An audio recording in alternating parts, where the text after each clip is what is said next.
Christmas dinner at my parents' house turned into my worst nightmare when my sister Jessica grabbed her CEO boyfriend Daniel's arm and gestured toward me with that cruel smile I knew too well.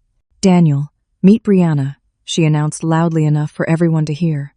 "This is the failure of our family. Still doing little art projects at 28 while living in that tiny apartment." My parents actually laughed. My mother nodded approvingly at Jessica's words.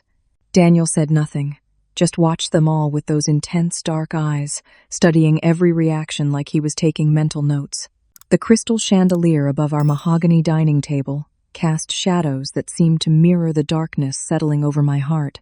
I sat frozen in my velvet-upholstered chair, watching my family's performance of superiority while hiding the truth that would shock them all into silence. What Jessica and my parents didn't know was that those little art projects had earned me more money this year than Jessica's corporate salary. I deliberately kept my success hidden, learned through painful experience that sharing my achievements only invited more creative ways for them to diminish me. 3 years ago, I'd excitedly shown them a magazine feature about my rebranding work for a major coffee chain. My father had glanced at it dismissively and said, "Pretty pictures don't pay mortgages, Brianna. When are you going to get serious about your future?" My mother had added salt to the wound by suggesting I consider taking business classes to learn something practical. That's when I decided to let them believe whatever made them feel superior. Meanwhile, I'd quietly built a client roster that included Fortune 500 companies, luxury hotels, and entertainment venues across 3 states. My portfolio had won 2 national design awards, and I'd been featured in Design Weekly's 30 Under 30 list just last month. But sitting here tonight, listening to Jessica's theatrical presentation of my supposed inadequacies, that old familiar shame crept back. She'd perfected this routine over decades, always finding new ways to position herself as the golden child while casting me as the family disappointment. "Tell Daniel about your latest masterpiece," Jessica continued, her voice dripping with false sweetness. What was it this time? A logo for some health food store? Or maybe another wedding invitation design? My cheeks burned as she trivialized work that had actually involved developing a complete brand identity for a wellness retreat that served celebrity clients. But I'd learned long ago that correcting Jessica's deliberate mischaracterizations only gave her ammunition for longer attacks. "Now, Jessica, be nice to your sister," my mother Linda said with a laugh that held no real reproof. "Brianna's creative phase will pass eventually. Remember how you used to write poetry in high school?" The comparison stung. Jessica's teenage poetry hobby bore no resemblance to my decade-long professional career, but facts had never mattered much in this family's narrative construction. My father Robert raised his wine glass. To Jessica, who just landed another promotion at Meridian Digital Marketing. Corporate success runs in this family's DNA, even if it skipped a generation. Jessica preened under their praise, but I noticed something interesting. Throughout this entire performance, Daniel hadn't said a word. Most boyfriends would either join the family jokes or attempt some diplomatic deflection. Instead, he observed everything with unsettling focus, like a scientist studying fascinating but troubling specimens. "What kind of design work do you do, Brianna?" he asked suddenly, his deep voice cutting through Jessica's renewed exposition of her marketing achievements. The question caught me off guard. Nobody in my family had ever asked for specifics about my work, preferring to keep their understanding vague enough to maintain their dismissal. "Brand development, mostly," I answered cautiously. "Visual identity systems for businesses and organizations." "Interesting. What's your design philosophy?" Jessica shifted uncomfortably beside him. "Daniel, you're being too polite. Brianna's work is just basic graphic design stuff. Nothing like the complex marketing strategies I develop." But Daniel's attention remained fixed on me, waiting for my response with genuine curiosity. Something about his focused interest made me forget my usual defensive crouch. "I believe visual communication should tell authentic stories," I heard myself saying. "Colors, typography, imagery, they all work together to convey values and emotions before anyone reads a single word. Good design creates immediate trust and connection." "That sounds like psychology applied to business," Daniel observed. "Understanding human behavior to influence decision-making." "Exactly. Design is really about empathy. understanding how people think and feel, then creating visual experiences that resonate with their deeper needs. Jessica's laugh was sharp and artificial. Listen to her getting all philosophical about making pretty pictures. Daniel, you should hear her talk about artistic integrity and meaningful visual storytelling. She takes herself way too seriously.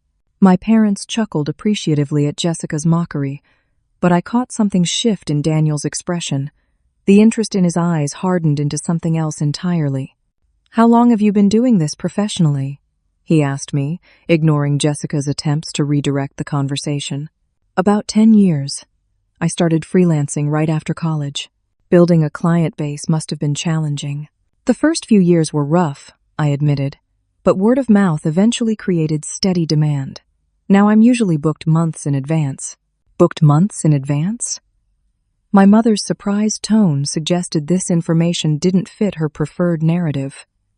"You never mentioned being that busy, because you never ask," I thought but didn't say. Instead, I shrugged. "Freelance schedules fluctuate." Jessica jumped back into control. "Well, Daniel knows what real business success looks like. He's running a company with over 200 employees. That's actual achievement, not just shuffling around graphics on a computer." "What size projects do you typically handle?" Daniel asked me, completely disregarding Jessica's commentary. "It varies. Sometimes it's complete brand overhauls for established companies. Other times it's launching new ventures that need everything from logo concepts to packaging, design, and digital presence." "Sounds comprehensive. Do you work with agencies? Or directly with clients?" "Both. Some agencies subcontract specialized work to me, but I prefer direct relationships with business owners. Better creative collaboration that way." Jessica's jaw tightened. She'd clearly expected Daniel to lose interest in my work by now, not continue probing for details. Her discomfort was becoming visible, and I wondered why my answers were making her so agitated. "Daniel, you're being too kind," she said with forced lightness. "Brianna tends to exaggerate the scope of her little projects.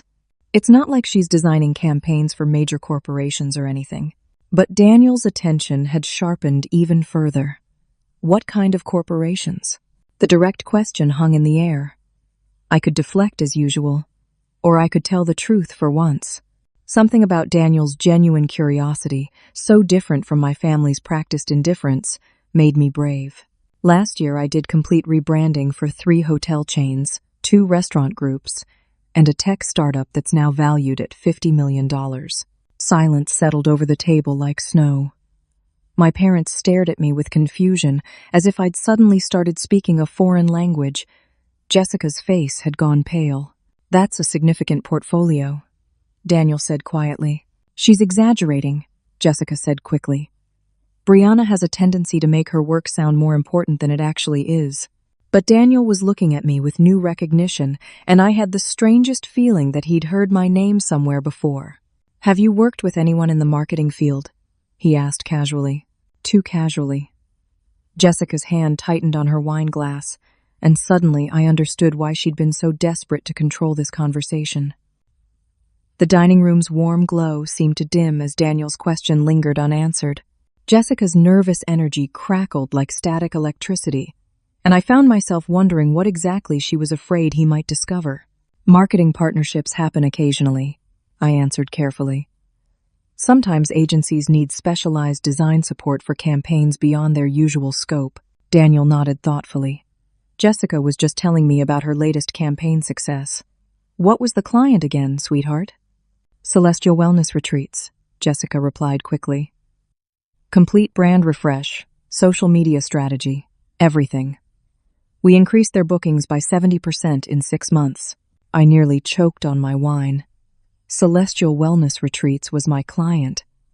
I'd spent 4 months developing their entire visual identity, from logo design to packaging for their signature products. They'd been thrilled with the results, and their bookings had indeed skyrocketed after the rebrand launched. "That's impressive," Daniel said, his voice neutral. "Tell me about the creative process. How did you approach the brand positioning?" Jessica launched into a detailed explanation that made my blood run cold. She was describing my creative strategy almost word for word, from the color psychology I'd used to the symbolic elements I'd incorporated into their logo design. The key insight, Jessica continued confidently, was understanding their target demographic's desire for authentic spiritual experiences. We used earthy tones and organic shapes to convey natural harmony and inner peace. Every word she spoke was lifted directly from my client presentation. I'd spent weeks researching meditation practices and wellness trends to develop that positioning strategy. Watching her claim credit for my work was like seeing someone wear my face as a mask. "Fascinating approach," Daniel murmured. "What about the technical execution? Typography choices, layout systems, brand guidelines?" Jessica's flow faltered slightly. "Well, our design team handled those implementation details. I focused on the strategic vision and campaign management." "Of course. And the logo itself, what inspired that particular concept?" "The logo?" Jessica hesitated for just a moment too long. "It represents, the integration of mind, body, and spirit through interconnected circular forms. That was my concept, my explanation, my months of sketching and refinement. The interconnected circles had come to me during a meditation session I'd attended specifically to understand the client's philosophy. Jessica was stealing not just my work, but the personal journey I'd taken to create it. "Interconnected circles," Daniel repeated slowly. "Interesting interpretation." My parents beamed at Jessica's apparent expertise. "Our daughter has such brilliant insights into consumer psychology," my father said proudly. "That marketing degree from Northwestern really paid off." "Tell me about some of your other successful campaigns," Daniel requested, leaning back in his chair with the relaxed posture of someone enjoying an entertaining story. Jessica brightened, clearly relieved to move away from specific technical details. She began describing 3 more projects that I recognized immediately as work I'd done for other clients. Each time, she presented my creative concepts and strategic thinking as her own innovations, while vaguely attributing execution to unnamed team members. The audacity was breathtaking. She wasn't just embellishing her role in collaborative projects, she was completely fabricating her involvement in work she'd never touched. I'd never even heard her mention these companies before tonight, yet she spoke about them with confident familiarity. "Your portfolio shows remarkable consistency in brand positioning," Daniel observed. "Do you have a particular design philosophy that guides your creative decisions?" "I believe in authentic storytelling through strategic visual communication," Jessica replied without missing a beat. "Those were my exact words from a design conference presentation I'd given last year." The phrase had become part of my professional bio and appeared on my website's About page. Jessica had literally stolen my professional identity and was performing it for her boyfriend like dinner theater. "That's quite sophisticated thinking," Daniel said.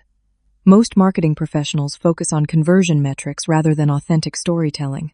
"Well, that's what separates good marketers from great ones," Jessica said smugly. "Understanding the deeper psychological connections between brands and consumers." I watched this performance with growing disbelief and mounting anger.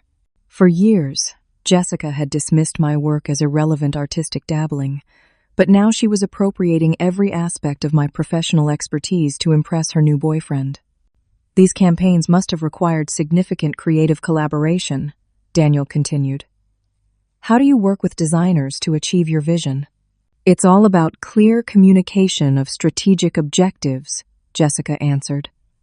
"I provide the conceptual framework and market insights, then guide the creative team through execution."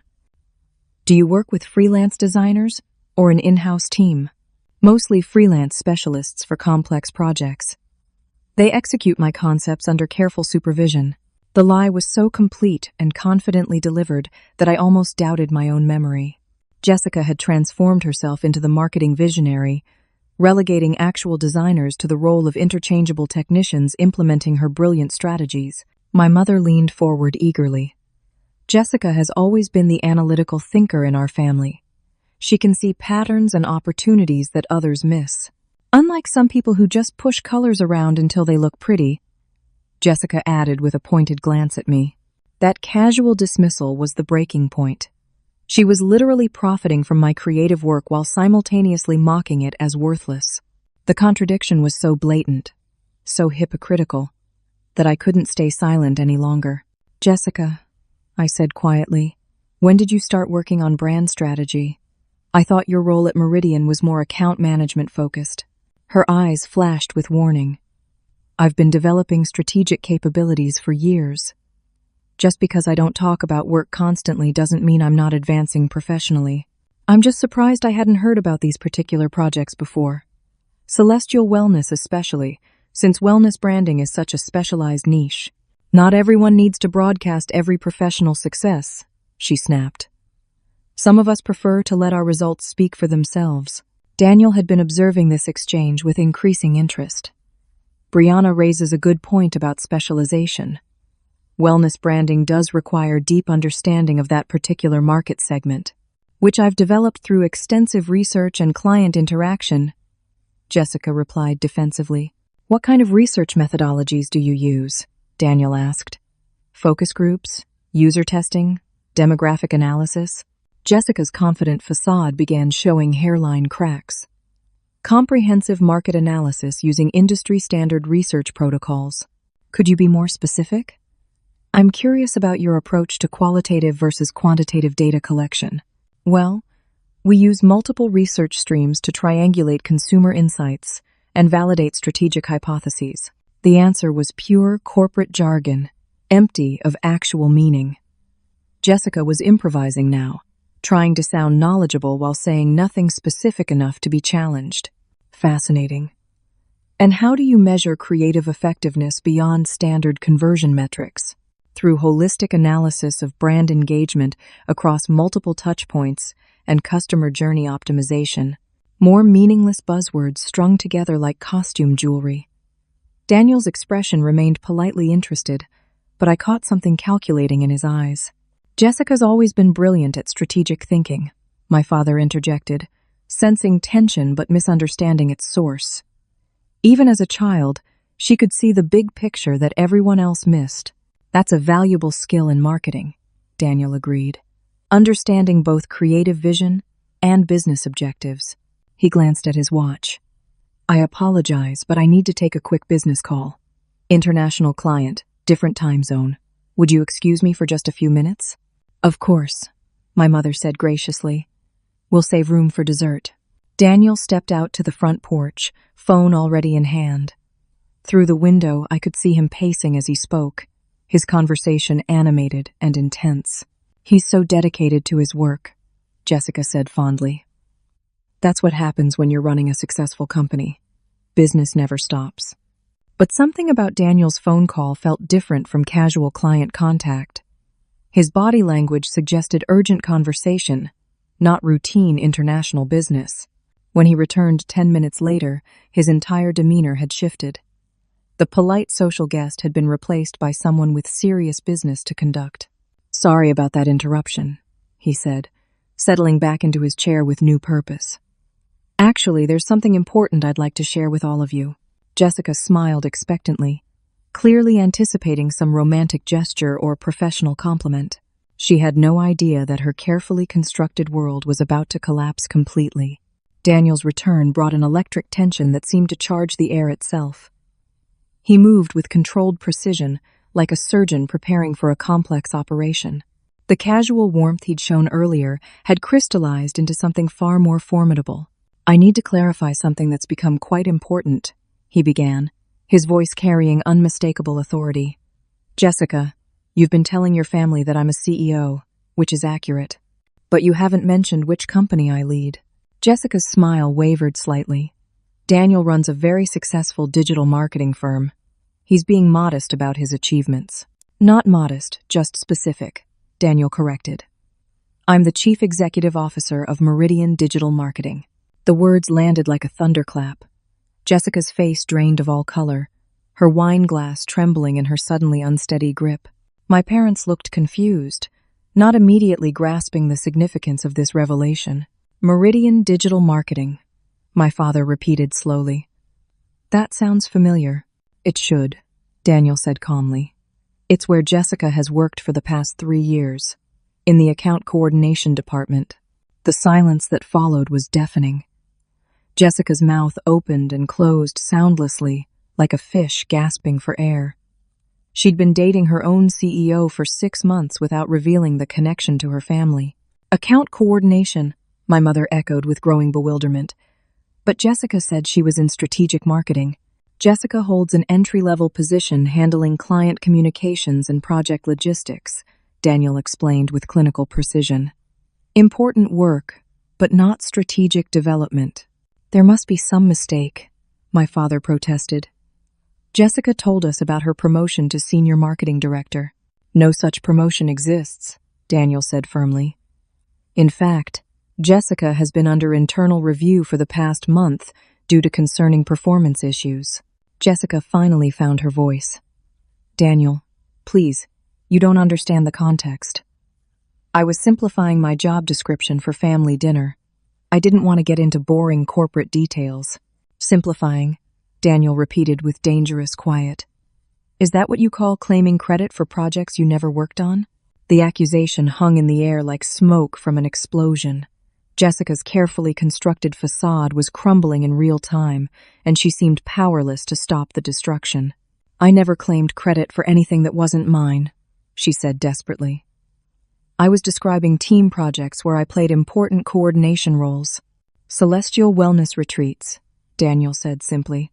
Those 3 words made Jessica flinch as if he'd struck her. That was a collaborative effort. I provided valuable input during the campaign development.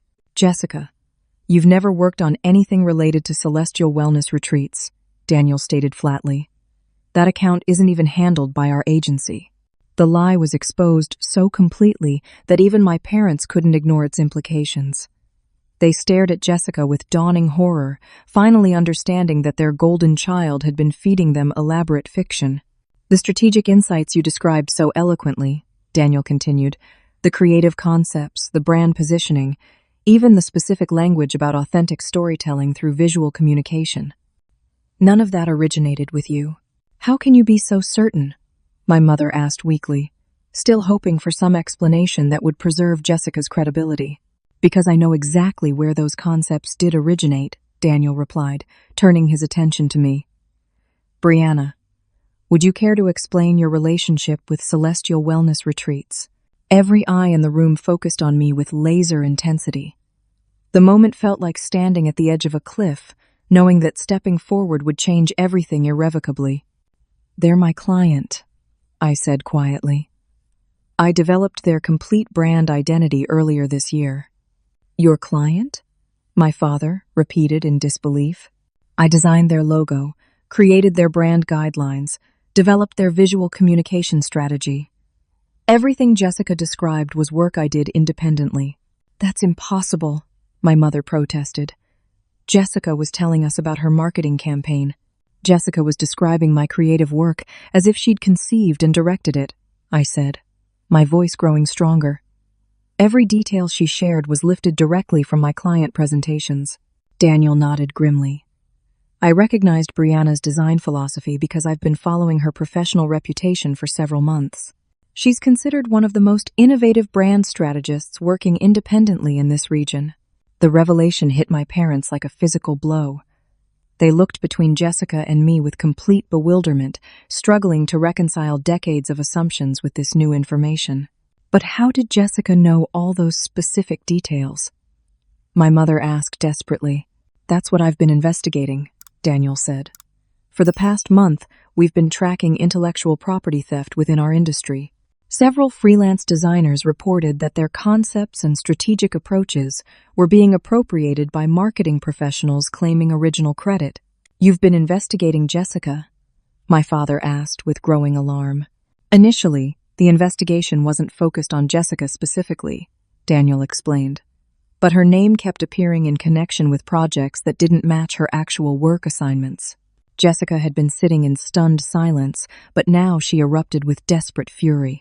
This is ridiculous. Daniel, you're humiliating me in front of my family based on some paranoid conspiracy theory. It's not a theory when we have documented evidence, Daniel replied calmly, including emails where you shared confidential client information with external contacts, seeking creative concepts you could present as your own innovations. External contacts? I asked with sudden, terrible understanding. Daniel's gaze met mine directly. Jessica has been monitoring your professional activities through social media and industry networks. She's been systematically appropriating your work and presenting it as her own strategic insights. The betrayal was so comprehensive, so calculating, that I felt physically sick. My own sister had been stalking my professional life, stealing my ideas, and using them to build false credentials while simultaneously mocking my career to our parents. "Jessica, is this true?" my mother whispered. Jessica's response was pure desperation. Everyone uses inspiration from multiple sources. That's how creative industries work. I never claimed to invent anything completely original, but you did claim to have created specific campaigns and strategic approaches that you had no involvement with, Daniel said. That's not inspiration. It's fraud. Fraud? My father echoed weakly. Intellectual property theft, professional misrepresentation, and deliberate deception of both clients and employers, Daniel listed methodically. Jessica has been building her reputation by stealing from working professionals, including her own sister. The scope of Jessica's deception was finally becoming clear to my parents. They'd spent years dismissing my accomplishments while celebrating Jessica's fraudulent claims to those same achievements. But why? My mother asked, looking at Jessica with heartbroken confusion. You have a good job, a promising career. Why would you risk everything with these lies? Jessica's composure finally shattered completely. Because it wasn't enough, she screamed. Nothing I actually accomplished was ever impressive enough. Everyone always wanted more, bigger, better results. So you stole them from your sister? My father asked in horrified disbelief. I never meant for it to go this far, Jessica sobbed. It started with just embellishing my role in team projects. But then people were so impressed, and I couldn't disappoint them, so I kept adding details to make the stories more compelling. Details stolen from Brianna's actual work, Daniel pointed out remorselessly. I thought she'd never know. She never talks about her clients or shows us her projects. How was I supposed to know you'd recognize her concepts? The admission of guilt was complete. Jessica had been deliberately stealing my intellectual property while counting on our family's indifference to my career to prevent discovery. Daniel stood up slowly, his decision clearly made. Jessica, effective immediately. Your employment with Meridian Digital Marketing is terminated. You'll receive final paperwork through Human Resources on Monday. You can't fire me over a family misunderstanding. Jessica protested desperately. This isn't a misunderstanding. It's professional misconduct that could expose our company to legal liability, Daniel stated firmly. We can't employ someone who steals intellectual property from industry professionals. Please, Daniel. I'm sorry. I'll never do anything like this again. I'll make it right with everyone. The damage to your professional credibility is irreversible, Daniel said with finality. And frankly, the damage to our personal relationship is as well. Jessica's world had collapsed entirely. Her job, her relationship, her family's respect, all destroyed by the exposure of her elaborate deception.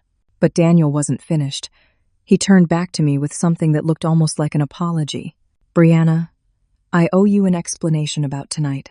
Daniel's words suggested deeper complexity than I'd imagined, but before he could continue, Jessica's breakdown intensified into complete hysteria. You don't understand what you're doing, she screamed at Daniel, mascara streaming down her cheeks. This will destroy everything. My whole family depends on my income. Jessica, what are you talking about? My mother asked with growing alarm. I'm the only one holding this family together financially. Jessica sobbed. Without my salary, we'll lose the house, the cars, everything. The confession hit like another explosion. My parents exchanged panicked glances, and suddenly their desperate defense of Jessica's lies made horrible sense. What do you mean we'll lose the house? I asked, though a sick feeling in my stomach suggested I already knew. My father's shoulders sagged in defeat. Brianna, there are things we haven't told you about our financial situation. What things? I lost my job 18 months ago, he admitted with crushing shame. The manufacturing plant where I'd worked for 25 years closed permanently. At 58, nobody wants to hire an old factory supervisor. My mother's voice was barely audible. We've been living on unemployment benefits and Jessica's salary ever since. The revelations kept coming like hammer blows. You've been unemployed for a year and a half? Why didn't anyone tell me? We were ashamed, my mother whispered. We'd always been so proud of providing for our family. Admitting failure felt impossible. Jessica's been paying our mortgage, car payments, insurance, everything, my father continued. We couldn't survive without her income. I stared at them in disbelief. You've been financially dependent on Jessica this whole time? She insisted on helping, my mother said defensively. She said successful children have obligations to support their parents.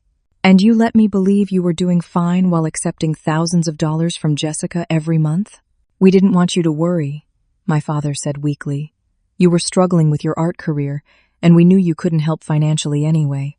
The casual dismissal of my earning capacity was infuriating, especially given what I'd learned about Jessica stealing my work. They'd been accepting financial support based on fraudulent income, while dismissing my legitimate success as worthless. How much money has Jessica been giving you? I asked. About $4,000 monthly, my mother admitted. Mortgage, utilities, groceries, medical expenses. $48,000 a year, I calculated aloud. That's more than many people's entire salaries. Jessica said it was no problem for her, my father protested. She claimed her marketing position paid very well, and she lived modestly. Jessica's actual salary at Meridian is $42,000 annually, Daniel interjected quietly. She's been giving you more money than she actually earns. The mathematics were impossible. Jessica had been providing more financial support than her legitimate income could sustain. How has she been affording to support you? I asked with growing dread. Jessica's sobbing intensified. Through her tears, the truth finally emerged. I've been using credit cards. Corporate credit cards, personal cards, cash advances. Credit card fraud? Daniel's voice carried sharp alarm. I never meant for it to be fraud. I thought the promotion would come through and I'd be able to pay everything back before anyone noticed. What promotion? My mother asked desperately. There never was a promotion, Daniel said firmly. Jessica has been operating under complete delusion about her career prospects. But I was doing such good work. All those successful campaigns I told you about. Jessica, you weren't working on any campaigns, Daniel said with forced patience. You were answering phones and scheduling meetings. The scope of Jessica's financial deception was staggering. She'd been living in complete fantasy, stealing intellectual property to create false credentials while funding an unsustainable lifestyle through corporate credit fraud. How much debt are we talking about? I asked, though I dreaded the answer. Maybe $60,000 across various cards, Jessica admitted in a broken whisper. $60,000 in fraudulent charges? Daniel's professional composure finally cracked. Jessica, that's serious criminal liability. I was going to pay it all back. Once I got promoted and my salary increased, I had a plan to handle everything. Your plan was based on stealing other people's work to fake qualifications for a promotion that was never going to happen, Daniel said brutally. That's not a plan. It's criminal delusion. My parents looked like they'd aged 10 years in 10 minutes. The comfortable retirement they'd imagined had been built on quicksand, and now everything was collapsing. What happens now? My mother asked in a small, frightened voice. Jessica will need a criminal attorney, Daniel said grimly. Corporate credit fraud is a felony. She'll likely face charges regardless of whether the company pursues prosecution. And us? My father asked. What happens to our house? You'll need to find sustainable income sources immediately, Daniel replied with professional detachment. Without Jessica's fraudulent support, you're facing bankruptcy. But we're too old to start over, my mother protested. Who's going to hire people our age? The desperation in her voice was heartbreaking, but I felt no sympathy. They'd created this disaster through willful blindness and favoritism. You should have thought about that before building your lifestyle around stolen money, I said coldly. Brianna, please, my father begged. We know we made mistakes, but we're still your parents. We need help. You need help because you dismissed my legitimate success while celebrating Jessica's lies, I pointed out. For years, you've treated my career as worthless while living off money she obtained through fraud. We didn't know it was fraud, my mother protested. You didn't want to know, I corrected. You were so invested in Jessica being the successful daughter that you never questioned how she could afford to support your entire lifestyle. Daniel had been listening to this family implosion with obvious discomfort. When he spoke again, his voice carried unexpected gentleness. Brianna, I understand your anger, but there's something else you need to know about tonight. The weight of his words suggested another revelation coming. What else could there possibly be? I asked, emotionally exhausted. I didn't come to this dinner randomly, Daniel admitted. I've been aware of you professionally for several months, and when Jessica mentioned having a sister who did little art projects, I suspected there might be a connection. You planned this whole evening? I planned to meet you and assess the situation, Daniel confirmed. I had no idea I'd uncover this level of systematic deception. Why were you interested in meeting me? Daniel's answer would change everything again. Because I've been hoping to offer you a business partnership. I've been looking for an independent creative strategist to lead a new division of Meridian, and your reputation in the industry is exactly what we need. The irony was staggering. While Jessica had been stealing my work to fake her way into a promotion that didn't exist, the CEO had been planning to offer me a genuine leadership position. A partnership? I repeated, barely able to process this development.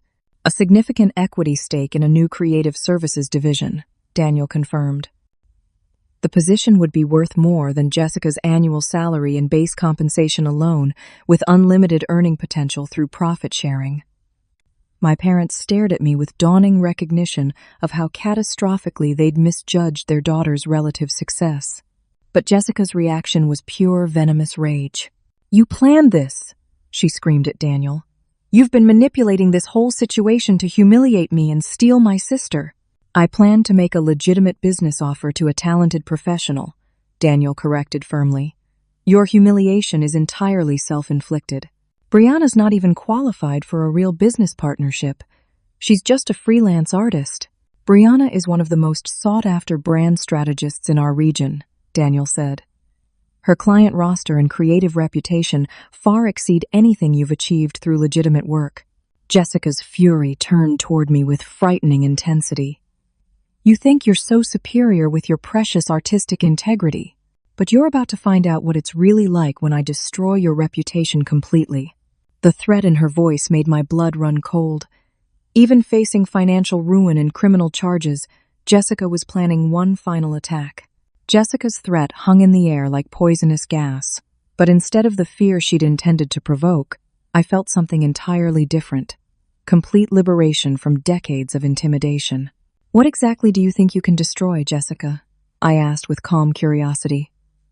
My professional reputation is built on actual work, not stolen credit and lies. Oh, I know things about you that would shock your precious clients, she snarled, her mask of sisterly affection finally discarded completely. Remember your sophomore year meltdown? The depression? The therapy? The academic probation? My parents shifted uncomfortably, but Daniel's expression didn't change. Mental health struggles were hardly scandalous in the professional world anymore. And what about that disaster with Marcus in college? Jessica continued desperately. How you plagiarized his art history paper and almost got expelled. I didn't plagiarize anything, I said steadily. Professor Williams investigated those accusations and cleared me completely. You're thinking of the collaborative project where Marcus tried to claim sole credit for work we'd done together. That's not how I'll tell the story, Jessica threatened with malicious glee. I have screenshots of all your social media posts from that time period. The emotional instability, the academic dishonesty, the personal failures. Your clients will think twice about trusting someone with such a messy background. Daniel finally spoke, his voice cutting through Jessica's venom like a blade. Jessica, are you seriously threatening to defame your sister with fabricated personal attacks? They're not fabricated. They're just framed differently to highlight patterns of problematic behavior. Patterns that you're inventing through deliberate misrepresentation, Daniel observed. You do realize that professional defamation carries legal consequences? I'm not defaming anyone. I'm sharing factual information about my sister's character and reliability. Sharing deliberately misleading information with the intent to damage someone's professional reputation is the literal definition of defamation, Daniel said with the authority of someone who dealt with plenty of legal issues. And given your current legal exposure for credit fraud, adding defamation charges would be spectacularly unwise. Jessica's confidence wavered as she realized her threat might create more problems than it solved. Besides, Daniel continued, Brianna's professional references speak for themselves. I've already conducted thorough due diligence on her work quality and client relationships. Her reputation is absolutely sterling. You investigated me? I asked, though I wasn't offended. Professional background checks were standard for significant business partnerships. Your client testimonials are remarkably consistent, Daniel explained. Innovative creative vision, flawless project management, exceptional collaborative skills. Several clients mentioned that working with you exceeded their expectations so dramatically that they've changed how they approach branding decisions. The validation felt surreal after years of family dismissal. Someone had actually researched my professional accomplishments and found them impressive enough to pursue partnership. But here's what really convinced me of your integrity, Daniel continued. 3 separate clients mentioned that you'd turned down lucrative projects because you felt other designers would be better suited for those particular needs. That kind of professional honesty is extremely rare. Jessica's attempt at character assassination was backfiring spectacularly. Every detail Daniel shared made my professional ethics look stronger, not weaker. Furthermore, Daniel said, his attention returning to Jessica, your current behavior demonstrates exactly why our company can't maintain any association with you. You're literally attempting to sabotage your sister's career out of spite. She's sabotaging my career, Jessica protested. If she hadn't monopolized the conversation tonight with her pretentious art talk, none of this would have happened. Jessica, your career sabotaged itself through systematic fraud and intellectual property theft, Daniel said with finality. Brianna didn't force you to steal her work or lie about your qualifications. I never stole anything. Inspiration isn't theft. Claiming specific creative concepts as your original innovations while knowing they were developed by another professional is absolutely theft, Daniel corrected. And using corporate resources to monitor your sister's work for appropriation purposes compounds the offense. The legal implications were becoming clearer. Jessica hadn't just lied to her family, she'd used company time and resources to stalk my professional activities for material she could steal. Jessica, my father said weakly, maybe you should stop talking until you can consult with an attorney. But Jessica was beyond rational decision-making. The complete destruction of her carefully constructed facade had triggered something approaching complete psychological collapse. None of this matters anyway, she declared with manic energy. Because I'm going to start my own marketing consulting firm. I'll use all the strategic insights I've developed to build an independent practice that's more successful than Meridian could ever be. The delusion was breathtaking. Even facing unemployment and potential criminal charges, Jessica was planning to launch a business based entirely on stolen intellectual property. Jessica, you can't start a consulting firm using concepts you've appropriated from other professionals, Daniel said with forced patience. Those concepts are part of my professional knowledge base now. You can't unlearn strategic thinking. Strategic thinking you've never actually developed, I pointed out. Jessica, you don't understand the foundational principles behind any of the concepts you've been claiming. You've memorized presentation language without comprehending the underlying methodology. I understand them perfectly. I could execute those strategies for any client. Really?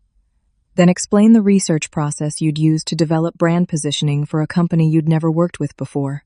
Jessica's mouth opened confidently, then closed as she realized she had no idea how to answer. She'd been stealing finished concepts without understanding how they'd been developed. That's operational detail, she said dismissively. Strategic vision is about seeing the big picture, not getting bogged down in technical processes. Strategic vision without technical competence is just wishful thinking, Daniel observed.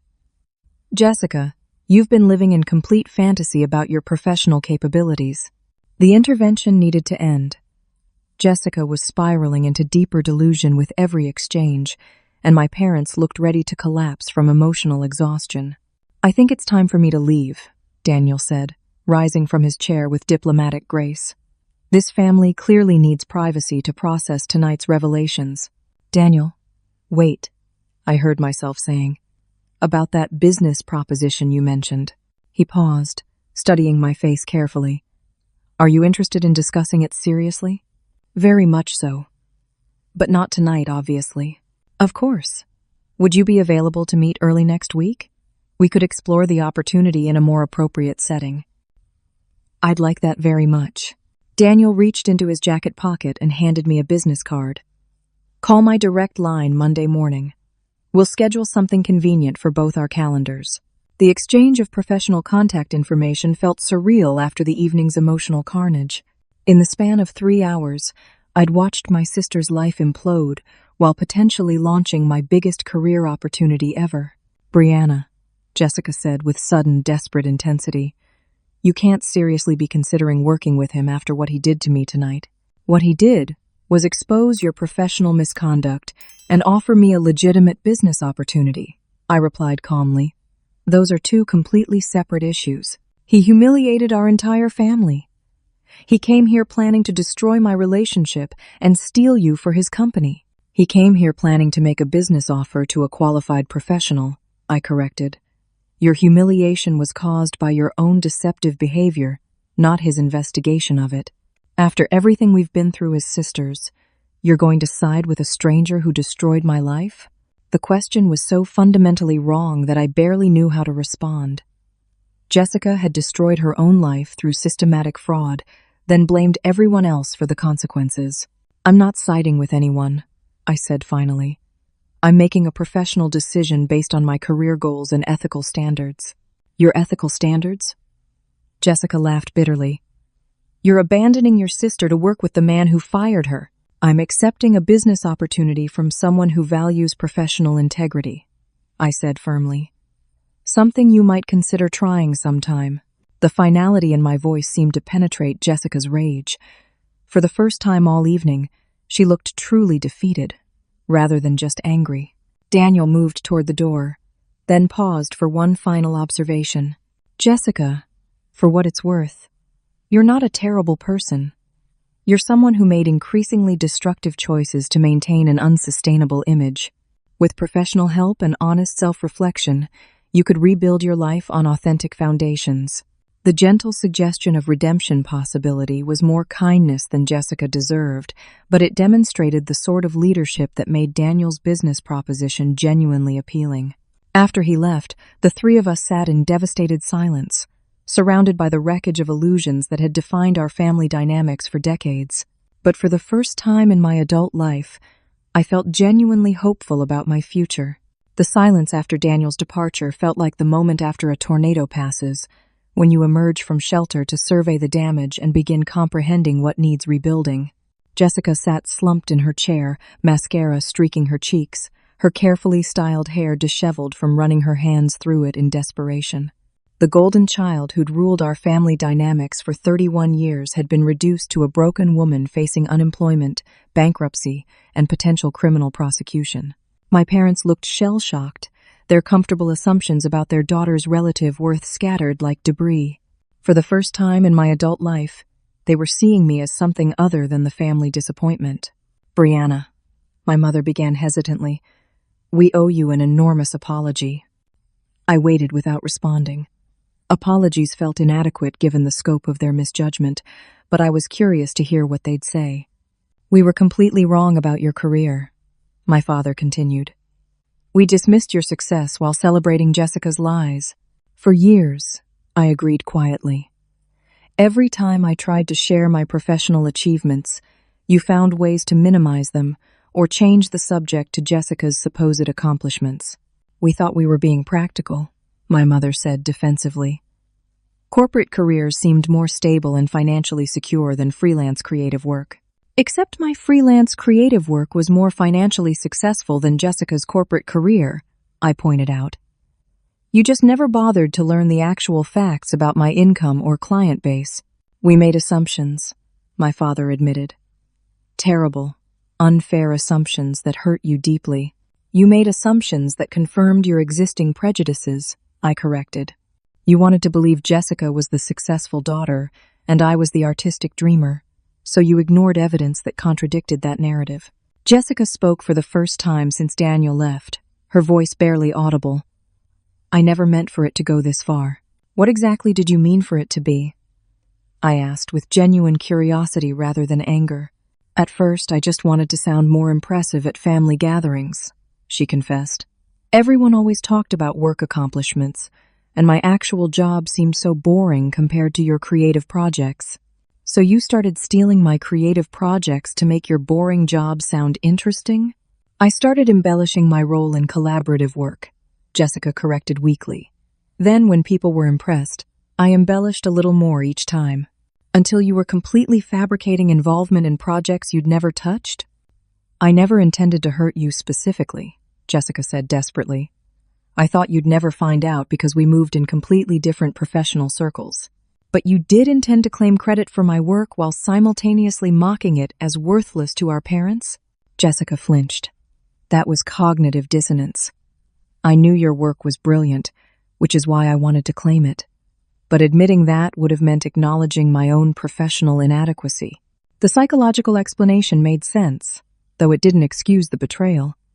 Jessica had been living in a complex fantasy where my work was simultaneously worthless and worth stealing. What happens now? My mother asked with frightened uncertainty. Now you face the consequences of building your lifestyle around fraudulent income, I said matter-of-factly. But we truly didn't know Jessica was using credit fraud to support us, my father protested. We thought her salary was legitimately high enough to afford helping family. You didn't know because you didn't want to know, I replied. When someone making $42,000 annually offers to pay $4,000 monthly toward your expenses, basic mathematics should have raised questions. We trusted our daughter, my mother said weakly. You trusted the daughter whose success story matched your preferences while dismissing the daughter whose actual success challenged your assumptions, I clarified. The truth was harsh but necessary. They'd enabled Jessica's deception through willful ignorance, and now all of them had to confront the consequences. Brianna, Jessica said with growing desperation, what if we tried to work together? You could help me learn legitimate design skills, and I could handle client relations and project management. The proposal was simultaneously pathetic and insulting. Even facing complete professional destruction, Jessica was still trying to figure out how to profit from my expertise. Jessica, trust is the foundation of any professional partnership, I said gently. You've demonstrated that you'll steal my work, claim credit for my innovations, and mock my career publicly while privately appropriating my achievements. Why would I ever risk working with you?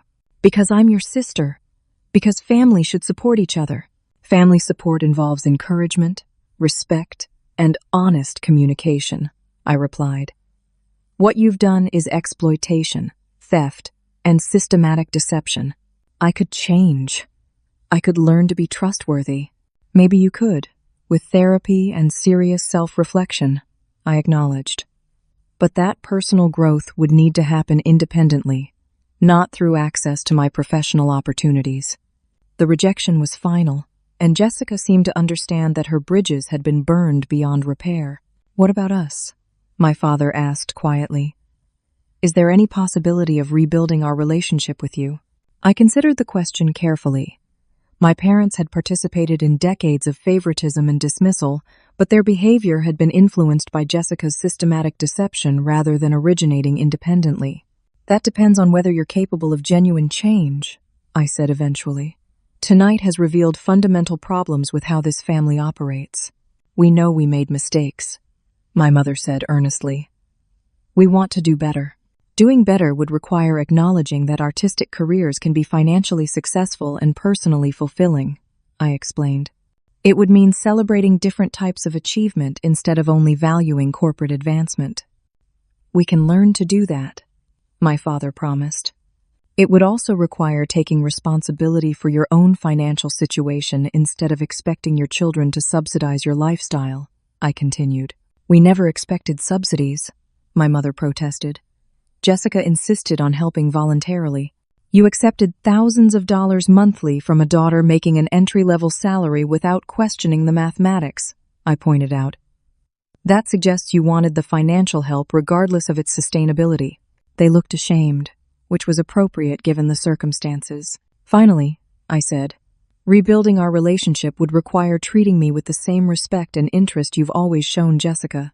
That means asking about my work, celebrating my achievements, and including me in family decisions as an equal participant. We can absolutely do that, my father said eagerly. We'll see, I replied diplomatically. Change is easier promised than delivered, especially when it requires confronting decades of ingrained habits. 3 weeks later, I received a text from Jessica. She'd started seeing a therapist who specialized in work-related identity issues and was slowly beginning to understand the psychological factors that had driven her deceptive behavior. She'd also found a part-time retail job while she worked through her legal issues with the credit fraud. More surprisingly, my parents had both found part-time employment within a month. My father was working at a hardware store, using his decades of manufacturing experience to help customers with technical questions. My mother had taken a position at a local library, where her organizational skills and people management experience were genuinely valuable. They were still facing financial challenges, but they were addressing them through honest effort rather than dependence on fraudulent income. When they needed help with legal fees or medical expenses, they asked me respectfully rather than assuming I owed them support. Most importantly, they'd started asking genuine questions about my work and celebrating my professional achievements with the same enthusiasm they'd once reserved for Jessica's fictional accomplishments. The business partnership with Daniel had exceeded every expectation. The creative services division we'd launched was generating innovative campaigns for clients across multiple industries, and my equity stake was already worth more than Jessica's annual salary had been. But the greatest victory wasn't financial. It was finally being seen and valued for my authentic self, rather than dismissed for failing to match someone else's fraudulent performance. Jessica and I weren't close, and might never be again. But we'd established basic respect and honest communication, which felt like a miracle given where we'd started. Our family had learned that genuine success comes from developing real skills and authentic relationships, not from maintaining impressive facades built on stolen foundations.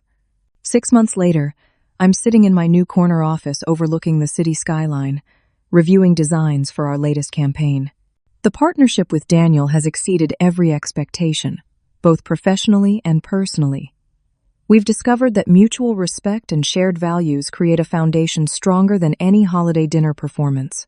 Jessica and I meet for coffee every Tuesday now. She's rebuilding her career step by step, earning each achievement honestly. She started as a receptionist at a small nonprofit organization, but her genuine enthusiasm and willingness to learn have already earned her increased responsibilities in their communications department. She's taking evening classes in graphic design fundamentals, not to compete with me, but to understand the technical skills behind the concepts she'd once appropriated.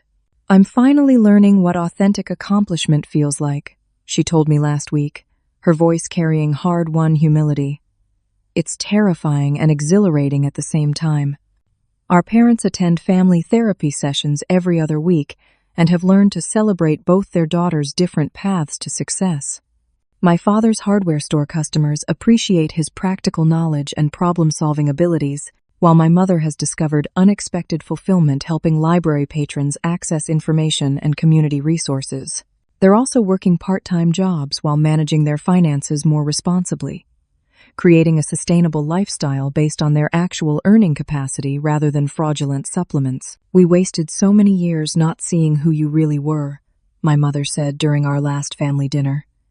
We're grateful you're giving us the chance to know our daughter properly. Most importantly, they've started asking genuine questions about my work and celebrating my professional achievements with authentic enthusiasm. When I won a regional design award last month, my father framed the announcement and hung it prominently in their living room, right next to Jessica's certificate from her nonprofit's volunteer appreciation program. The business partnership with Daniel has transformed both our careers in ways neither of us anticipated. The creative services division we launched together has become the company's fastest-growing department, generating innovative campaigns for clients who previously wouldn't have considered boutique marketing firms. My equity stake has already appreciated significantly, and we're exploring expansion into new markets across the southeastern United States. More than financial success, though, the partnership has taught me the value of professional relationships built on genuine mutual respect. Daniel's leadership style encourages creative risk-taking, while maintaining ethical standards that never compromise client trust or employee dignity. "You've changed how I think about creative collaboration," he told me during our quarterly review meeting. "Your approach to brand development has influenced how all our account teams conceptualize client relationships. Working with someone who values authentic expertise over impressive presentations has restored my confidence in the business world's capacity for integrity. Not everyone operates through manipulation and facade building like Jessica had been attempting. The most important lesson I learned that Christmas wasn't about proving my worth to people who couldn't see it. It was about recognizing my own value and refusing to hide it anymore. For years, I'd made myself smaller to avoid their judgment, but that only enabled their dismissive behavior and prevented genuine connection. Daniel taught me that authentic success attracts the right opportunities and people. When you stop pretending to be less than you are, you create space for genuine connections and recognition. Confidence in your actual abilities draws collaboration from others who share your commitment to excellence. Jessica learned that borrowed achievements eventually collapse, but skills built through honest effort create lasting confidence. Her current position might seem less impressive than the fictional marketing director role she'd claimed, but it's built on real competence and genuine relationships with colleagues who trust her integrity. "I sleep better now than I have in years," she admitted recently. "Living without lies is exhausting in the beginning, but eventually it becomes incredibly liberating." Our family discovered that love shouldn't require one person to fail for another to succeed. Real support means celebrating each other's different strengths, instead of forcing everyone into the same narrow definition of achievement. My parents' favoritism had created artificial competition between Jessica and me, damaging both our self-concepts and preventing authentic sisterly connection. "We thought supporting one daughter meant dismissing the other," my father reflected during therapy. "We never realized we could celebrate different types of success simultaneously." That Christmas dinner, which began as my humiliation, became the turning point where truth finally emerged. Sometimes it takes an outside observer to help a family see their own destructive patterns. Daniel's presence forced us all to confront the lies we'd been telling ourselves and each other. His investigation hadn't been malicious manipulation, as Jessica had initially claimed. It was professional due diligence that accidentally exposed a web of deception none of us had fully understood. Without his intervention, Jessica would have continued stealing intellectual property while our family remained trapped in enabling dynamics that hurt everyone involved. Now when we gather for holidays, there's genuine laughter instead of cruel jokes, authentic pride instead of false comparisons, and honest conversation instead of performance. Jessica and I have both learned that our worth isn't determined by family rankings or corporate titles, but by how we treat others and ourselves. The greatest victory wasn't Daniel choosing me over Jessica, or even the business success that followed. It was finding my voice and refusing to accept treatment that diminished my dignity. That Christmas, I learned that sometimes the best gift you can give yourself is the courage to stand up and claim your true place in the world. Professional relationships, family dynamics, and personal identity all function better when built on authentic foundations rather than impressive facades. Sustainable success comes from developing real skills, maintaining ethical standards, and surrounding yourself with people who value genuine achievement over performative accomplishment. Jessica's credit fraud charges were eventually reduced through a plea agreement that included restitution payments and community service, but no jail time. She's working steadily to repair the financial damage while building legitimate professional credentials. The experience taught her that shortcuts and deception create more problems than they solve. "I wish I'd asked for your help instead of stealing your work," she told me honestly. "You would have taught me properly if I'd approached you with respect instead of competition." Our relationship will never be the same as it was before that Christmas, but it's become something healthier and more honest. We've learned to support each other's authentic selves rather than competing for family approval based on artificial achievements. The business world has proven more welcoming to ethical professionals than I'd expected during those years of family dismissal. Clients appreciate innovative thinking combined with reliable execution, and word-of-mouth referrals have created opportunities I never would have imagined while hiding my success from family judgment.